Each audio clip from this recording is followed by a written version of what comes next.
잘 지내셨습니까, 여러분? 세상의 모든 것에는 이름이 있습니다. 사람도 이름이 있고요, 동물과 식물도 다 이름이 있습니다. 기업에도 제품을 만드는데 몇 년간의 고민과 수고 끝에 제품을 만들면 이름이 참 중요합니다. 이름을 잘 지어서 히트를 친 상품이 있는가 하면, 이름을 잘못 지어서 영 이렇게 아무리 빛도 발하지 못하는 그런 상품이 있습니다. 우리 베스킨 라빈스 이름 어떻게 지어졌을까요? 우리 상품을 한번 우리 보여주시길 바랍니다. 이것도 지금 파리 바게트 이 그룹에 속해서 좀 그런 불매운동 이런 게 있는데, 관계없이 자, 베스킨 라빈스입니다. 여기에 B가 있고 R이 있고, 그 다음에 파란색을 딱 제외하면 중간에 숫자가 무엇입니까? 31입니다. 자, 이름이 어떻게 지었냐면 여기에 버튼 베스킨하고 사람 이름입니다. 그 다음에 어니 라빈스 두 사람이 이름인데, 그 이름을 따서 베스킨 라빈스입니다. 그럼 숫자가 뭘까요? 31. 31 숫자는 한 달 동안 매일 새로운 아이스크림을 선보여서 골라 먹는 재미를 더해준다는 의미에서 31을 넣었습니다. 그리고 여러분, 베스킨 라빈스 우리 아이스크림 보면 종류가 수십 가지 됩니다. 매일매일 한 개씩 골라 먹어라, 이런 의미에서 30을 넣은 겁니다. 그러니까 이름을 보면 참 의미가 있습니다. 참 중요합니다. 그 중에서 사람 이름이 가장 중요합니다. 저 지난번에 우리 수요 예배 때 잠깐 이 이야기를 한 적이 있습니다. 여러분, 인터넷에 사랑받 새벽 편지라는 사이트가 있습니다. 이 사이트 보면 가슴 따뜻한 사연에 실린 그 내용들이 참 많습니다. 여기 보면 여기에 닉네임 때문에 한바탕 난리가 난 일이라는 제목이 글이 올라와 있습니다. 여기 보면 인터넷 동호회 회원 중에 모천상을 한 사람이 당했습니다. 그래서 동호회 회원들이 잘 안 가는데 그날 조문을 가려고 합니다. 동호회 회원들이. 이 모임이 인터넷 모임이라서 서로 본명을 사용하지 않고요, 아이디만 사용합니다. 닉네임, 여러분 닉네임 다 있죠, 그죠? 아이디. 그래서 근데 문제가 생겼습니다. 막상 장례식장에 가니까 모친상을 당한 회원의 아이디도 상 꼭대기입니다. 본명은 모릅니다. 여러분, 인터넷에서 우리 본명을 사용 안 하고 다 닉네임 사용하죠, 그죠? 근데 가긴 갔는데 보니까 여기에 몇 호실, 몇 호실 해갖고 이름을 모르는 겁니다. 상 꼭대기 아이디면 이름만 알고 본명은 모릅니다. 야, 상 꼭대기 원래 이름이 뭐야? 자기들끼리 이야기합니다. 알 수가 없죠. 그래서 전화해서 겨우 물었습니다. 자, 인터넷 동호회에서 문상 가는 일이 잘 없거든요. 그래서 부의금을 이렇게 담아내는데 안 나는 청년이 방명록에 이름을 좀 적어달라고 부탁하는 겁니다. 오신 분들. 왜냐하면 좀 인터넷 동호회에서 찾아온 것이 너무나 기뻐서 감사했던 모양으로 좀 방명록 이름을 적어달라 합니다. 회원들은 막상 이름을 적는데 본명은 이름을 적어봐야 거기 상주가 알지를 못합니다. 그러니까 인터넷 아이디 이름을 적는 겁니다. 첫 번째 사람이 자신 있게 닉네임을 썼습니다. 감자양이라고 썼습니다. 두 번째 회원도 이 의도를 파악하고요, 자신의 아이디를 기록했는데 아무개입니다. 아무개. 세 번째 회원의 아이디는 거북이 왕자입니다. 희한한 이름이 놉니다. 보면은 이 안 나는 청년은 웃지도 못하고 울지도 못하고 굉장히 이상한 표정을 짓기 시작해요. 이름 너무 이상하잖아요. 방명록에 그런 이름을 적는 사람이 없는데 이 온 사람 인터넷 회원들이라 어쩔 수 없습니다. 이 방명록에 이름을 적는 사람들도 민망해서 얼른 자리를 벗어나고 싶어서 아직도 적지 못한 회원 몇 사람 있는데 빨리 저걸 다 거칩니다. 근데 네 번째 회원은 계속 적지 않고 이렇게 머뭇거리는 겁니다. 왜냐하면 네 번째 회원의 아이디 이름이 에라디아였기 때문입니다. 빨리 씁시다, 빨리 쓰고 갑시다 막 이랍니다. 옆에 있는 분들이. 아이, 그래도 그렇지 어떻게 에라디아를 방문하게 씁니다 합니다. 그래도 얼른 쓰라니까 합니다. 결국 에라디아는 다른 회원들보다 굉장히 작게 자그마한 글씨로 에라디아를 적었습니다. 그때 했습니다. 마지막에 남은 회원이 그 자리를 박차고 나가는 겁니다. 그냥 나가는 겁니다. 그래서 다른 회원들도 얼른 그 자리를 박차고 나가야 될 생각에 그 뛰어나는 사람을 부릅니다. 큰 소리로 그를 불렀습니다. 저승 사장님 어디 가세요? 뛰어간 사람 아이들은 저승 사자입니다. 그 순간 주변이 굉장히 설렁했고 그 장례식장 아이디 이름 때문에 한바탕 난리가 났습니다. 여러분, 이름 참 중요합니다. 이름을 어떻게 짓고 부르냐 너무나 중요합니다. 오늘 읽은 본문에도 이름에 관한 내용이 나옵니다. 그 이름의 주인공이 누굴까요, 여러분? 이 세상에서 가장 위대하고 그러나 가장 존귀한 이름 바로 예수 그리스도에 있습니다. 예수 그리스도 이름 때문에 오늘 본문에도 한바탕 난리가 났습니다. 왜 예수 이름 때문에 한바탕 난리가 났는지 그 이유를 본문을 통해서 한번 알아보겠습니다. 자, 오늘 저는 이 본문을 이해하기 위해서는 여러분 사도행전 1장부터 설명해 드릴게요. 바로 오늘 본문을 딱 보면 이해가 안 됩니다.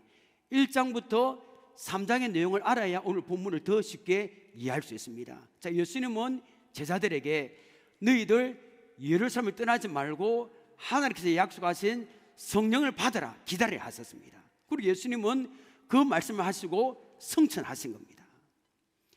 자, 120명의 제자들은 오순절에 약속하신 성령을 받았습니다. 성령 충만을 받았습니다. 그러니까 성령을 받은 제자를 어떻게 합니까? 사도행전 2장에 보면 나오죠, 그죠? 이 성령의 말하게 하심을 따라 자기도 모르게 말을 합니다. 거기에 예루살렘에 15개의 나라의 사람들이 모였는데 자기도 모르게 성령 충만 받은 사람은 성령의 말하게 하심을 따라 15개 언어로 막 이야기합니다. 어떤 사람은 저런 나라 말, 어떤 사람은 다른 외국어 말 잘 합니다. 사람들은 성령 충만 받은 사람이 15개 나라의 언어로 말하는 것을 보고 아침부터 세술에 취하였구나, 저 사람들을 막 조롱합니다. 그때 베드로 일어나서 그 유명한 오순절 설교를 합니다.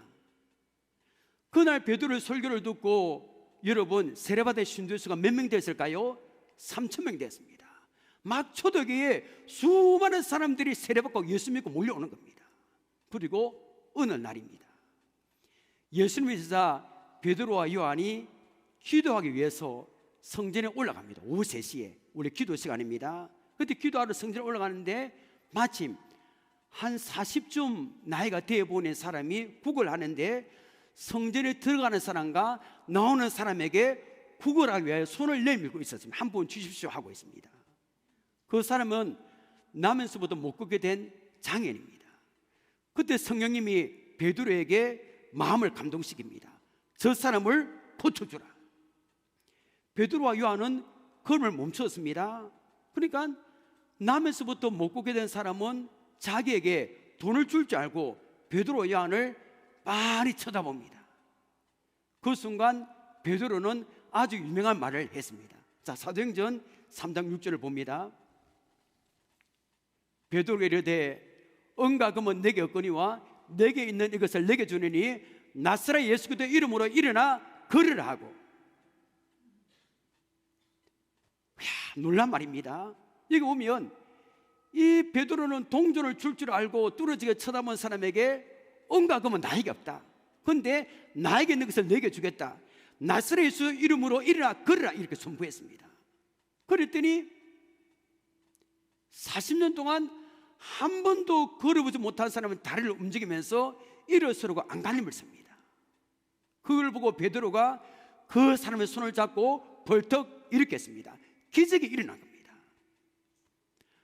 한 달 동안 여러분들 다리를 서보지 왜 발이 안 됩니까? 한 달 동안 다리만 안 써도 여러분 잘 일어나지 못합니다. 그런데 40년 동안 한 번도 일어나지 않는데 어떻게 일어날 수 있습니까? 그런데 베드로가 예수 그리스도 이름을 선포하고 손을 잡으니까 일어났습니다. 그리고 펄쩍펄쩍 뛰는 겁니다. 고침받은 사람이 너무나 기뻐 감당할 수 없습니다. 그 성전을 뛰어다니며 하나님을 찬송하고 막 자랑합니다. 주변에 있는 사람이 난리 났으면 저 사람 원래 걷지 못하는 사람 아니냐 하면서 몰려듭니다. 솔로몬 행각에. 베드로는 솔로몬 행각에 모인 사람들에게 설교합니다. 이것이 그 유명한 사도행전 2장의 오순절 설과 상복을 이루는 솔로몬 행각의 설교입니다. 베드로는 솔로몬 행각에서 이런 설교했습니다. 자, 3장 14절부터 16절을 봅니다. 너희가 거룩하고 옳은 이 예수님을 거부하고 도리어 살인한 사람을 놓아 주기를 구하여. 살인한 사람이 누굽니까? 바라바입니다. 그 다음에 15절입니다. 생명의 주를 죽였다. 예수님을 죽였다. 그러나 하나님이 죽은 자 가운데서 그를 살리셨으니 우리가 이 일의 증인이라. 16절입니다. 그 이름을 믿어. 여러분 오늘 보면 이름 많이 놉니다. 여러분 그 이름을 믿음으로 그 이름이 너희가 보고 아는 이 사람을 성하게 하였나니 예수로 말미암아 난 믿음이 너희 모든 사람 앞에서 이같이 완전히 낫게 하였느니라. 베드로의 설교를 요약하면 이렇습니다. 내가 이 사람이 이렇게 세운 것 같지만 내가 한 것이 아니라 이 사람이 이렇게 세운 분은 예수 그리스도이시다. 예수 그리스도의 이름이 이 사람을 이렇게 세웠다. 예수 그리스도의 능력이 이 사람을 이렇게 세웠다. 나는 이 일의 목격이고 증인이다 한 겁니다. 베드로는 예수를 막 자랑합니다. 예수 이름이 했다는 겁니다. 예수 이름을 계속 합니다. 그런데 베드로가 예수 이름을 자랑하니까 이 예수 이름을 듣기 싫어하는 사람이 있습니다. 누굽니까? 제사장들과 성전의 질서와 경비를 맡고 있는 사람이 막 싫어합니다. 그리고 산헤드린 공회원 사두개인들이 싫어합니다. 이들은 막 베드로와 요한이 예수 부활하셨다 예수 이름 하니까 도저히 안 돼서 그 두 사람을 감옥에 가둡니다. 그 내용의 사도행전 오늘 4장의 1절부터 4절까지 나옵니다. 자, 베드로와 요한은 감옥에서 잔 다음에 다음 날 이렇게 풀려 나오는데 또 어디로 가냐면 그 무시무시한 산헤드린 공회원들이 모여있는 재판장에 끌려 나옵니다. 여러분 산헤드린 공회의회가 얼마나 무서운지 압니까? 70명으로 구성되어 있습니다. 우리나라 국회보다 더 막강합니다. 이스라엘의 정치 주도자들, 종교 주도자들이 다 모여 있습니다. 그리고 산헤드린의 공회의 자식이 어떻게 되냐면 이렇게 반원형으로 되어 있습니다. 여기에 제가 있으면 여기에 쭉 이렇게 반원형으로 딱 이렇게 되어 있습니다. 그러니까 피고를 중앙에 이렇게 세우고요 막 심문을 하는 겁니다. 얼마나 여기에 두렵겠습니까 여러분? 그리고 제사장들과 서슬이 짚는 사람들이 베드로와 요한을 세우고 도대체 무슨 권세와 도대체 누구의 예언으로 이 사람이 이렇게 세웠느냐, 누구 허락받고 막 이렇게 따집니다. 5절부터 7절을 봅니다. 이튿날 관리들과 장로들과 서기관들이 예루살렘에 모였는데 대제사장 안나스와 가야바와 요한과 알렉산더와 및 대제사장의 문중에 다 참여하여 사도들을 가운데 세우고 묻되 너희가 무슨 권세와 누구의 이름으로 이 일을 행하였느냐 막 묻습니다. 자, 여러분 여기에 모인 사람들 한번 보십시오. 관리들과 장로들과 서기관들 다 모입니다. 그리고 6절을 보면 우리가 많이 듣던 사람 이름 두 명이 나옵니다. 누굽니까? 대제사장 안나스와 가야바입니다.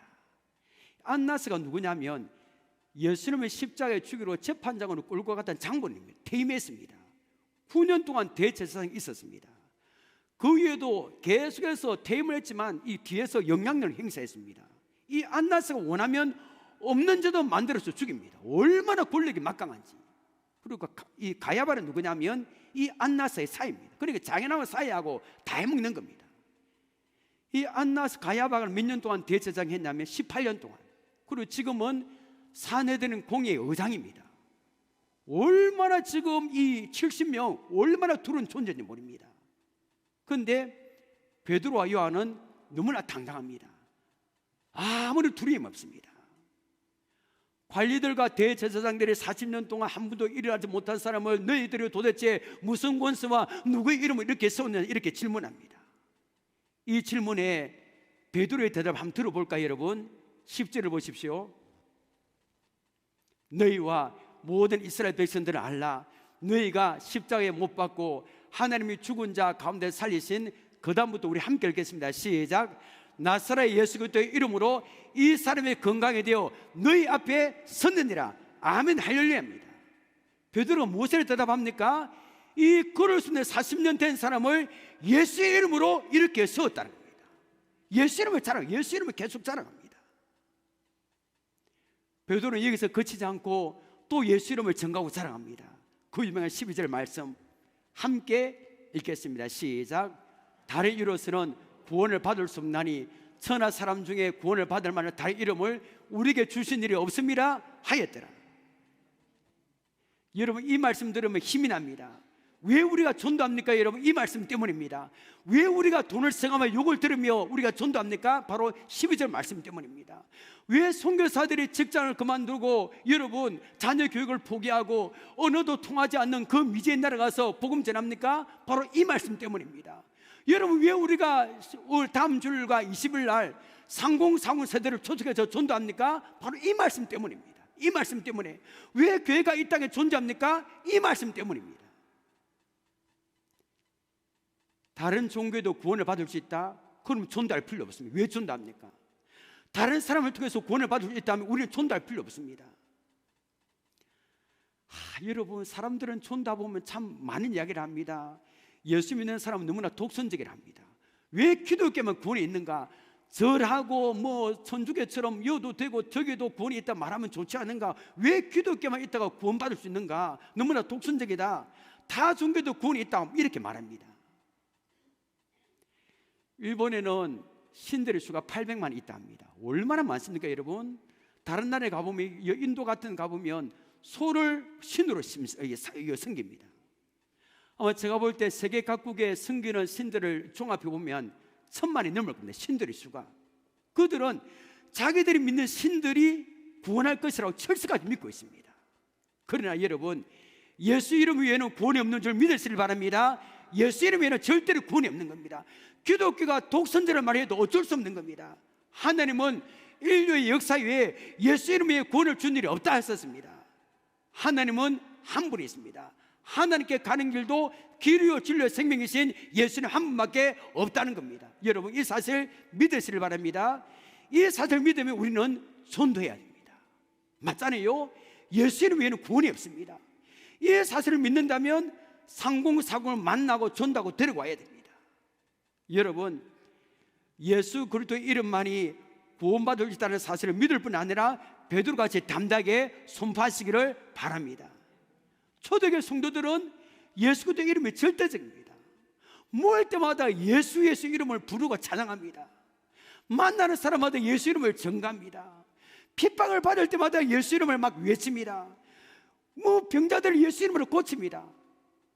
예수 이름으로 세상을 정복합니다. 예수 이름밖에 없습니다.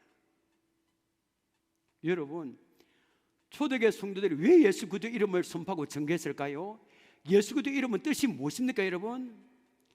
예수님 이름은 마리아가 예수님을 잉태했을 때 약혼한 사람이었던 요셉에게 천사가 찾아와서 가르쳐준 이름입니다. 너는 아이를 낳으면 이름을 예수라라 했습니다. 아니 요셉이 그 예수 이름의 뜻이 무엇인가 합니다. 그때 바로 마태복음 1장 21절을 우리 봅니다. 아들을 낳으리니 이를 예수라라. 이는 그가 자기 백성을 그들의 죄에서 구원할 자이심이라 하니라. 여러분 예수님의 이름의 뜻이 무엇입니까 여러분? 자기 백성을 그들의 죄에서 구원할 자입니다. 여러분 우리도 우리 하나님 백성인데 예수님 때문에 우리가 구원을 받는 줄 믿으시길 바랍니다. 예수님 이름의 뜻이 구원자입니다. 하나밖에 없는 겁니다. 죄 가운데 빠진 인간이 구원받을 수 있는 길은 그 예수님을 믿는 겁니다. 예수 그리스도 이름이 얼마나 존귀하고 귀한지 모릅니다. 빌립보서 2장 9절부터 11절에 보면 하나님께서 예수 그리스도 이름을 이 세상에서 가장 존귀한 이름으로 높여주셨다는 말씀이 나옵니다.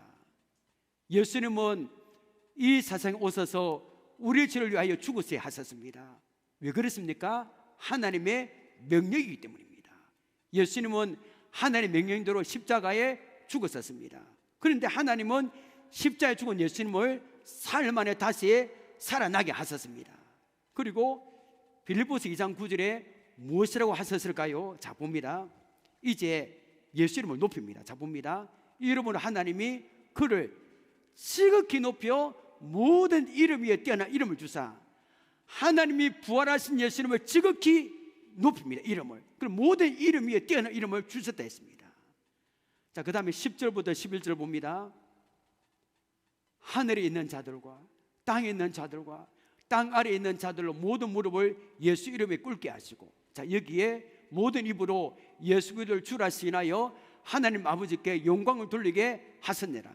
10절을 좀 띄워주면 좋겠어요. 10절 보면 자, 하나님은 여기 10절 보면 하늘에 있는 자들과 땅에 있는 자들과 땅 아래에 있는 자들로 모두 무릎을 예수 이름을 꿇게 하셨습니다. 자, 그럼 여러분, 하늘에 있는 자가 누굴까요? 천군 천사를 말합니다. 천군 천사가 예수 이름 앞에 무릎을 꿇게 하셨습니다. 그러면 땅에 있는 자들은 누굴까요? 땅에 있는 자들, 땅에 있는 빌립보서 2장 10절입니다. 땅에 있는 자들은 우리를 비롯하여 이 땅에 사는 모든 사람을 말합니다. 이 땅에 사는 모든 사람이 예수 이름 앞에 무릎을 꿇고 경배하게 하셨다는 겁니다. 그러면 땅 아래에 있는 자들은 누굴까요? 사단과 마귀, 악한 영광, 그들의 수하에 들어간 죽어간 수많은 사람을 말합니다. 그 사람들까지도 예수님 이름 앞에 무릎을 꿇고 주라고 신하게 하셨다는 겁니다. 여러분, 하나님은 부활하신 예수님을 우주 만물 가운데서 가장 존귀한 이름을 가진 분으로 높이신 줄 믿으시길 바랍니다. 땅끝까지 이름을 높인 겁니다. 어디 그뿐일까요? 요한복음 1장 12절은 함께 읽겠습니다. 요한복음 1장 12절입니다. 시작. 영접하는 자, 그 그름을 믿는 자들에게는 하나님의 자녀가 되는 권세를 주었으니. 여기도 이름이 있습니다. 여러분, 우리는 이 예수 그리스도의 이름을 믿음으로 하나님 자녀가 되는 권세를 받은 줄 믿으시길 바랍니다. 마가복음 16장 17절입니다. 다 읽으면 계속 예수 이름이 나옵니다. 자, 봅니다. 믿는 자들에게는 이름 표적에 따르니 그들이 누구 이름으로? 내 이름으로 귀신을 쫓아내며 새 방언을 말하며. 우리는 예수 이름으로 귀신을 쫓아낸다는 겁니다. 블룸 하르트 아버지 아들이 목사님입니다. 아버지 이름은 요한 블룸 하르트, 아들 이름은 크리스토퍼 블룸 하르트, 독일 사람인데 굉장히 유명합니다. 자, 아버지 이름을, 아버지 이야기를 좀 해줄게요. 아버지 블룸 하르트의 일화를 소개하면 이 굉장히 유명합니다. 자, 아버지 블룸 하르트는 원래는 평범한 목회자입니다. 그런데 그분의 목회를 결정적으로 뒤바뀐 사건이 하나가 벌어졌습니다. 그것은 귀신에 눌렸던 그 고트르빈 디투스라는 소녀와 영적 싸움입니다. 이 소녀는 귀신에 들렸습니다. 전형적인 빙의 현상이 일어납니다. 여러분 영화에 본 것처럼 어떤 데는 고함을 지르니까 막 발작하고요, 물건들이 막 이렇게 막 뜹니다. 물건들이 막 이렇게 물건들이 발작하는 막 뜹니다. 얼마나 강하게 귀신이 들는지 모릅니다. 그런데 이 지역의 목회자였던 아버지 블룸 하르트는 이 사건 앞에 속수무책이면 어떻게 해야 될지 모릅니다. 그러다 갑자기 마음속에 분노가 일어납니다. 그 소녀의 손을 잡고 이렇게 외쳤습니다. 손을 모고 기도해. 예수님 나를 도와주십시오. 우리는 마귀가 하는 것을 충분히 보았습니다. 이제는 예수님이 하시는 것을 보기를 원합니다. 기도해라고 기도했습니다. 그러자 예수 이름을 외치니까 발작이 멈추고 소녀가 평온을 찾은 겁니다. 가장 깜짝 놀란 것은 아버지 블룸 하르트 목사입니다. 예수 이름이 이렇게 능력이 있는지 처음 알았어요. 목회하고 나서. 그렇지만 이 영적 싸움은 1년 반 동안 계속됐습니다. 언니의 병 때문에 동생도 이렇게 귀신이 들어온 겁니다. 같이 살다 보니까. 이 싸움은 결국에 성탄절이 끝날 무렵이 되었어야 끝이 납니다. 이때도 동생을 치료하기 위해서 예수 이름으로 기도하는데 동생이 발작하면서 막 큰 소리를 지릅니다. 거품을 내면서. 그리고 귀신이 최종적으로 떠나갔습니다. 자, 여러분, 이때 마지막으로 소녀의 입으로 외쳤던 말이 있습니다. 굉장히 유명합니다. 책으로까지 나왔습니다. 그 동생에서 귀신이 쫓겨났을 때 그 동생 소녀가 굉장히 한 말을 외쳤습니다. 무슨 말일까요? 예수는 승리자이시다. 예수는 승리자이시다. 예수는 승리자이시다. 막 이런 말을 내뱉었습니다. 책을 한번 보여주시겠습니까? 예수는 승리자시다. 블룸 하르트 목사님이 이 사건을 이렇게 간증행수 이렇게 책을 냈습니다. 여러분, 당시는 이 당시에는 이성을 존중하는 자유주의가 판을 쳤습니다. 19세기입니다. 그런데 인간 이성으로 제어할 수 없고 인간 이성으로 이해할 수 없는 그 현상을 예수 이름으로 능력으로 고친 겁니다. 여러분, 예수님은 승리자였습니다. 우리 예수의 이름으로 귀신을 쫓아낼 수 있습니다. 여러분, 우리에게도 예수님의 승리자로 임하기를 원합니다. 우리 각 가정에도 예수님의 승리자로 임하기를 원합니다. 예수 이름으로 악한 영과 싸우면서 승리하기를 원합니다. 예수 이름으로 내 안에 있는 부정적인 요소, 악한 영들이 쫓겨나기를 원합니다. 예수 이름으로. 사도행전 4장 30절을 보십시오. 또 예수 이름에 놉니다. 손을 내밀어 병을 낫게 하시고 표적과 기사가 거룩한 종 예수 이름으로 이루어지게 하옵소서 하였더라. 여러분, 우리는 예수 이름으로 표적과 기사가 일으킨 줄 믿으시길 바랍니다. 요한복음 14장 14절 함께 읽겠습니다. 시작. 내 이름으로 무엇인지 내게 구하면 내가 행하리라. 예수님을 기도하며 응답받는 줄 믿으시길 바랍니다.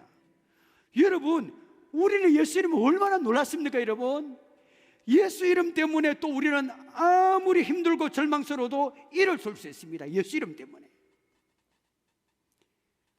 우리 가운데 삶 때문에 여러 가지 일 때문에 주저앉은 분이 계십니까? 예수 이름으로 일어서기를 원합니다.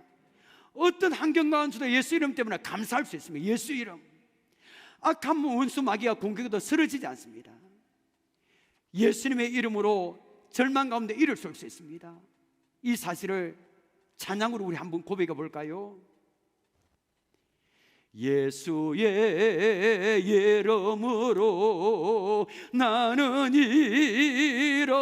일어서리라. 주가 주신 능력으로 나는 일어서리라. 원수가 날 향해 와도 쓰러지지 않으리.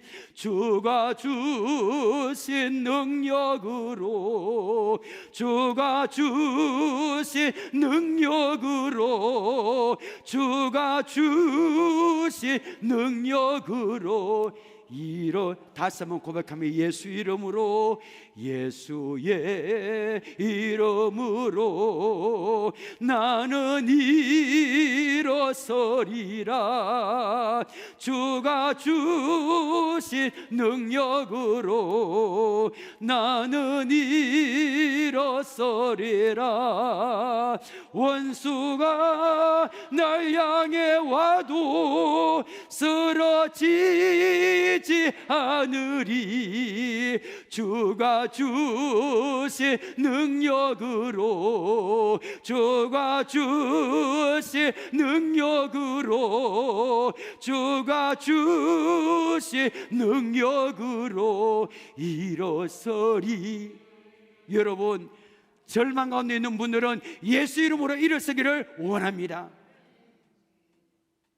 초대의 성도들은 이 예수 가나가나 예수 이름을 선포합니다. 자랑합니다. 하나님은 우리를 초대의 성도들처럼 예수 그리스도의 이름을 선포하는 증인으로 부르셨습니다. 우리 고백은 나는 증인이라. 시작. 나는 증인이다. 몇 년 전 토요일 날 교회에서 설교 준비를 다 마치고 저녁 8시 가까이 되었을 겁니다. 이제 집에 간다고 K마트를 지나 백산 넓은 아파트 정문 앞에서 김병무 장로를 만났습니다. 장로님과 인사가 끝나자마자 어떤 아주머니가 저에게 이렇게 묻는 겁니다. 큰 소리로 증인이 있습니까? 묻는 겁니다. 저는 처음에 아니 그 집에 장로님하고 인사하고 아파트 입구에 딱 들어갈래 저보고 큰 소리로 증인이 있습니까? 큰 소리로 묻는 겁니다. 저는 처음에 그것이 무슨 말인지 몰랐습니다. 인사하고 지나가던 장로님도 이야기하니까 뒤로 돌아와서 그 광경을 쳐다보고 있었습니다. 저는 아줌마가 묻는 질문을 금방 눈치챘습니다. 저는 제가 생각해도 왜 이렇게 눈치가 빠른지 모르겠습니다. 얄밀 정도로. 왜 이렇게 눈치가 빠른지 모르겠습니다. 그래서 제가 이렇게 질문했습니다. 왜 제가 증인으로 보이십니까? 아주머니 대답이 걸작이었습니다. 양복을 깔끔하게 입고 가방을 든 모습 보고 증인은 줄 알아냈습니다. 그러면 제가 증인으로 보입니까, 여러분? 저는 허허하고 웃었습니다. 그래 마지막에 제가 이런 말을 했습니다. 저도 말을 해야 되잖아요, 그죠? 저는 아주머니가 말한 그 증인이 아니고 예수 그리스도의 이름을 선포하는 예수의 증인입니다. 예수님의 증인입니다. 우리 집은 바로 앞에 있는 부산시민교회입니다. 아주머니가 말한 증인은 저 뒤편에 있습니다. 여러분 이거 알죠, 그죠? 아직까지 제 말을 모르는 분들은 사후생과 친구하면 될 겁니다, 여러분. 아주머니가 말한 그 증인은 유아의 증인을 말합니다. 유아의 증인도 지금 이런 설교 되겠죠, 그죠? 지금 시작이 되어버려요. 목요일마다 이렇게 하면 온 데만 차가 와서 여기 집회합니다. 다 치마 입고 남자 딱 양보 입고 증인이 참 많습니다. 근데 여러분 우리는 예수님의 정인입니다. 정인이 참 중요합니다. 정인의 하는 한마디 말 때문에 사람을 죽이기도 하고 살리기도 합니다. 하나님 우리를 예수 그리스도의 이름을 선포하는 정인으로 부르신 줄 믿으시길 바랍니다. 그런데 교회 다니면서도 다른 이야기를 잘하는데 예수 이름을 선포하지 못하는 분이 있습니다. 다른 이야기하면 바바바 이래 하는데 예수 이름을 말하지 못한 분이 계십니다. 왜 그랬습니까? 구원의 확신이 없기 때문이고 은혜를 받지 못하기 때문이고 성령 충만하지 못하기 때문입니다. 성령 충만하면 예수 이름을 선포하지 않고는 견딜 수 없습니다. 은혜 받으면 예수 이름을 선포하지 않으면 견딜 수 없는 겁니다. 여러분, 세상에서 가장 존귀한 그 이름 예수님 이름을 마음껏 사용하시기를 바랍니다. 말씀 받겠습니다. 흑인 노예 해방을 위해서 미국에 일했던 미국의 16대 대통령 링컨은 존 윌커스 부스라는 사람에게 암살당했습니다. 그 후입니다. 이 링컨의 장례식 행렬이 지나갈 때 한 흑인 어머니가 자기 아들에게 얘야 저분을 보아라. 저분이 너를 구속해서 자유하게 하신 분이다라고 관객에서 소리 외쳤습니다. 여러분, 노예에서 해방시킨 링컨이 실수를 향해서 외쳤다면 우리를 죄의 포로에서 자유하게 하신 예수 그리스도, 살아계신 예수 그리스도 이름을 사람들을 향해서 외쳐야 하지 않겠습니까? 여러분, 외쳐야 하는 겁니다. 다음 주일과 20일에 상공상을 부탁해 홈커밍데이 전도주가 열립니다. 2달 동안